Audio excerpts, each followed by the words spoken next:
Hi, I'm Scott Hawkins, Marketing Manager for IBM System X and BladeCenter. While Intel continues to revolutionize IT with its latest Intel Xeon processor, the processor is just the beginning. The partnership between Intel and IBM Innovation takes it to the next level. I'm here with Kirk McFaul, Senior Field Applications Engineer with Intel. Kirk, tell us about the latest Xeon processor and how is it different than the previous generation? Sure. The latest Intel Xeon processor 5500 series is highly advanced. There's a number of new features in it, but what we end up with is essentially a very high performance processor that's not only gives you extreme levels of performance, also extreme levels of energy efficiency. What kinds of features did IBM incorporate to take advantage of Xeon architecture? IBM has incorporated essentially all the new features that the processor has to offer. They've added additional memory DIMMs to their designs. They've enabled our Turbo Boost technology feature. They've obviously taken advantage of the energy efficiency the processor offers. IBM's really incorporated into all of their designs. Also here is Mike Brinkman, Systems Developer for IBM System X. Hi Scott. We took full advantage of the processor. In all these new servers, we have upped the number of DIMM sockets and the amount of I/O and storage that we made available to the customer. So tell us how the next generation of System X servers improve on the processor. Well, Intel made significant improvements in virtualization and power control, but first and foremost, it's the performance increases. These servers will have a performance per watt that is just incredible compared to previous generations. System X actually integrated all features of the processors. We've got different processor power bands even, and IBM's taken advantage of some of those specifically. They've incorporated a lot of those into the Blade designs, and from an Intel perspective, the whole portfolio is really represented by IBM. Now tell me about Intel's goal of automated energy efficiency. What is that all about? The energy efficiency of the processor can be enabled such that it maintains its own levels of performance relative to the processor power that's being used.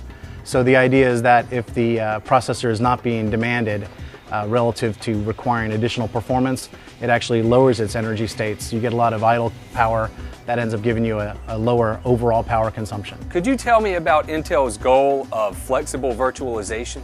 There are two new features in the Intel Xeon processor 5500 family that offer not only compute virtualization but also I/O virtualization. IBM has included both of those in their system BIOS as well as board level implementations, and that enables them to offer, even in a dual processor configuration, a server capable of doing end-to-one virtualization. Let's start with the IBM BladeCenter HS22. Well, like all of our BladeCenter servers, it's versatile, easy to deploy, and easy to maintain. What sets the HS22 apart is it's optimized for power, cooling, and performance.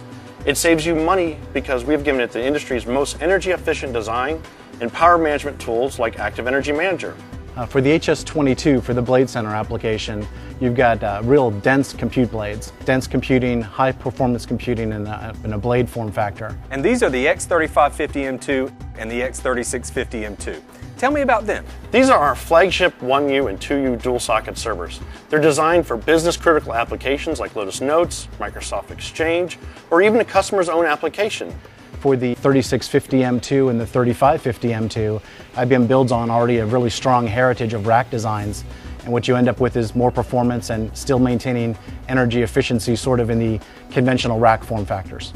And how about the DX360 iDataplex? This is the iDataplex DX360 M2, designed for high-performance computing workloads and internet scale computing. It offers 50% more density to customers running out of data center space and who are limited by power and cooling infrastructure. For the iDataplex DX360 M2, you've got really two options. You've got an energy-efficient design that might be more appropriate for a Web 2.0 customer, and yet you've still got a high-performance computing option to allow high-performance clusters to be built around Dataplex. So it sounds like Intel and IBM share a similar view of the future data center. It's all about energy efficiency as well as efficiency use of both space and power. With the new processors involved from Intel as well as the system design that IBM's incorporated around them, you end up with a very high-performance yet very energy-efficient data center environment. It sounds like each of these servers offers true IBM innovation to add to the performance of Intel processors. And that's just what customers are looking for today.